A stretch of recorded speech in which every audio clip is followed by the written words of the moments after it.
When the Beavers needed a yard, this gifted two-way player was the man to follow. When opponents needed a yard, he was the man to fear. Blasting lanes open on offense and collapsing them on defense, he dominated both lines like few others before or since. And he led the Beavers to a conference championship in '70 and all-state honors as a senior. Ladies and gentlemen, Bob Woodruff.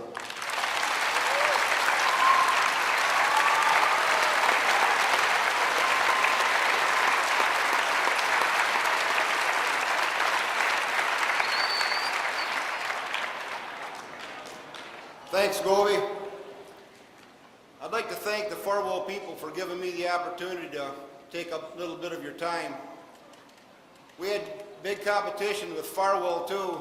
Some of the super athletes out there was George Strahota, Big Bill Schnell, and Jay Kinsey. They're good athletes and friends off the field. Before I get started tonight, did I say it again?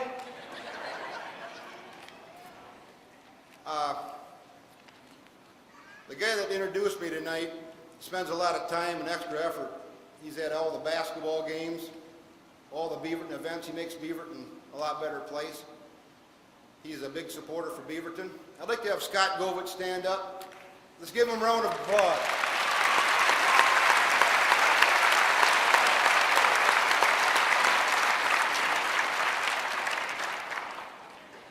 I was fortunate to grow up in a farming community with athletic families like the Mishlers, Parkers, McKimmies, the Fassets, and the Schnepps.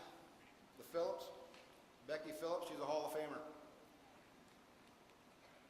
My sister Judy and my dad and mom would take us to basketball games. We'd see these athletes perform. We saw the respect that the community gave them.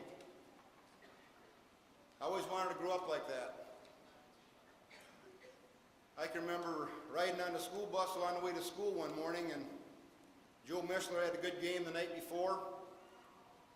So I snuck out of my seat to get closer to Joe and tell him good game. And Joe responded by looking at me and saying, "I don't know which one you are, but thanks, little Woody." Another game I went to, these guys are about my sister's age, so Dick Govich was playing. Dick Govich Sr., and I was amazed at how he could handle the ball. He was shooting shots so far outside, he was making most of them. I always wanted to have that sweet shot. Our first organized sport was 7th grade basketball, and I can remember Coach Faber, Jim Faber, and Sam Bagneski opened the gym for us. And everybody that was our age that year went out for basketball. And you wanted to be noticed, you wanted to get a chance to start and play. Well, Coach Faber didn't start me and Dick. We sat the bench. After halftime, I remember the sick feeling I had in my stomach. I didn't get a chance to play. After halftime, Mr. Faber put us in, and Dick and I both scored 6 points, and our team won the game. Team's a big word. It's got a lot of meaning. Coach Faber stayed in shape by lifting weights through the summer, and he encouraged me and Dick to lift with him. So we got our friends together, went up there and lifted with Jim, and he said it was going to make us stronger and a harder player. And over the summer, we grew 6 inches. We grew right out of our pants. 8th grade season, we played for John Schofield. We went undefeated. Our team won that conference. And John was a good coach. The next sport we started to play was football. And other than playing backyard football, didn't know what to expect. Never had the pads on before or helmet. But I had a longtime friend, Dan Grant, that had a season under his belt. Dan told us what to expect. We had to work hard, you had to learn your plays, and you had to earn a place on the field. Another good friend and good athlete, good running back was Rick Brubaker. Rick had his own way of motivating you, only a Brubaker could do. Anybody that knows Brubakers, you know what I'm talking about. He followed us through all through high school and then football and in college. And if you blocked good for Rick when he was running the ball, you got to thank you. And if you didn't block good, you heard about it in the huddle. And I can't repeat word for word what was said in the huddle. I'm standing in front of you tonight to accept an award for team athletics. And I said team before, it's a big word. Without a team, you don't have a bench.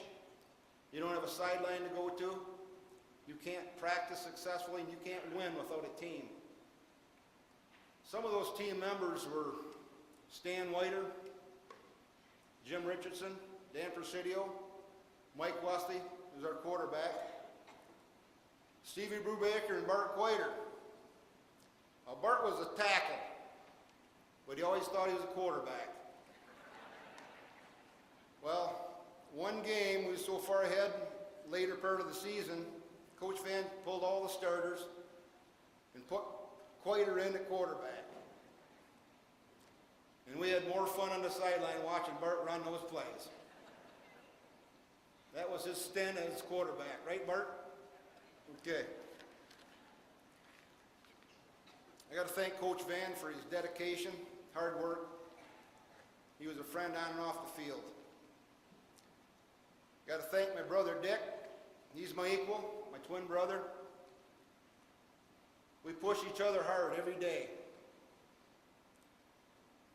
He always had my back. We'd play basketball outside at night with an old yard light we hooked up, and every game ended up in a fist fight. We were competitive. I got to thank my wife Cindy. She was at every game. She's a good mother, good cheerleader. She's my best friend. She can cook too. My son Shad, for coaching basketball, 7th grade, and trying to be like Roy, and helping Roy out on the bench. I got to thank Shad's wife, for teaching school in Beaverton, raising her family in Beaverton, and hopefully Blake can play for Roy.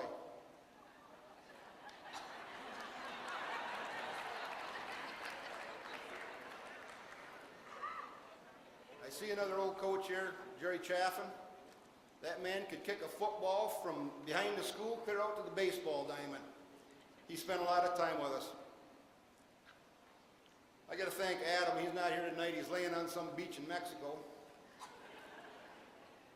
For his academic accomplishments, athletic achievements. Lacey, Brianne, and Breyer, for all their hard work and love in Beaverton. My family and friends. The committee for doing such a good job putting this together.